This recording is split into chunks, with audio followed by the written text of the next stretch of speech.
మంచిర్యాల జిల్లాలో తవ్వకాల్లో బయటపడ్డ అమ్మవారి పురాతన విగ్రహం. గోదావరి పరిక్రమ పేరుతో వచ్చిన సుమారు 600 మంది స్వామీజీలు గోదావరికి హారతివ్వటానికొచ్చారు. ముల్కాలాకొచ్చిన స్వాములు గోదావరికి హారతి అనంతరం పోచమ్మాలయం వద్ద కొబ్బరికాయలు కొట్టారు. ఆ ప్రాంతంలో మహాద్భుతమైన అమ్మవారి శక్తి ఉందని నలుగురు పీఠాధిపతులు తెలిపారు. ఏ ప్రాంతంలో ఉందని గ్రామస్తులు అడగటంతో ఆ స్థలాన్ని చూపెట్టారు స్వామీజీలు.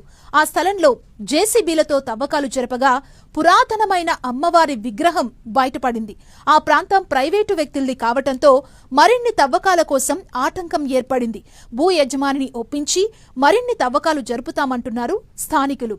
బయటపడ్డ అమ్మవారి విగ్రహానికి విజయ దుర్గాదేవిగా నామకరణం చేసిన పీఠాధిపతులు బయటపడ్డ అమ్మవారి విగ్రహం విజయవాడలోని కనకదుర్గ అమ్మవారి శక్తితో సమానమని, రానున్న రోజుల్లో అమ్మవారి మహిమ మహాద్భుతంగా ఉంటుందని స్వామీజీలు తెలిపారు. స్థానికులు భూమి లోపల నుండి బయటపడ్డ అమ్మవారి పురాతన విగ్రహానికి ప్రత్యేక పూజా కార్యక్రమాలు నిర్వహించారు. అమ్మవారిని చూడడానికి తండోపతండాలుగా భక్తులు తరలివస్తున్నారు. తెలంగాణ రాష్ట్రం మంచిర్యాల జిల్లా హాజీపూర్ మండలం ముల్కల్ల గ్రామం అండి. ఈ గ్రామం నందు 9వ తారీఖు రోజు 600 మంది మఠాధిపతులు, పీఠాధిపతులు, యోగులు మరి గోదావరి పరిక్రమణార్థం వాళ్ళు 10వ తేదీ రోజు మాకు గంగాహారతి ఇవ్వడానికి మా ముల్కల గ్రామానికి రావడం జరిగింది. వచ్చినటువంటి ఆ మహానుభావులందరూ కూడా మీ గ్రామంలో అమ్మవారు స్వయంగా వెలిసాదని చెప్పడం తర్వాత ఆ స్థలాన్ని చూపించమని వాళ్ళని ప్రార్థించిన తర్వాత వెంటనే ఆ స్థలాన్ని కూడా వాళ్ళు చూపించడం జరిగింది.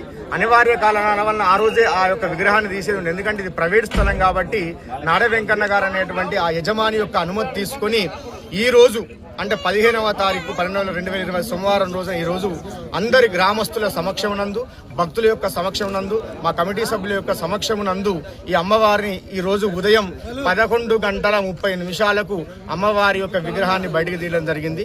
వారు చెప్పినటువంటి ప్రకారంగా ఎక్కడైతే ఏ స్థలాన్ని అయితే వారు మాకు నిర్ణయం చేసి వాళ్ళు చూపించారో అదే స్థలమునందు అమ్మవారు దొరకడం అనేటువంటిది మా యొక్క యావత్ తెలంగాణ రాష్ట్రమే కాకుండా యావత్ భారతదేశంలో ఉన్న నా యొక్క హిందూ బంధువులందరి యొక్క అదృష్టంగా నేను భావించడం జరుగుతుంది.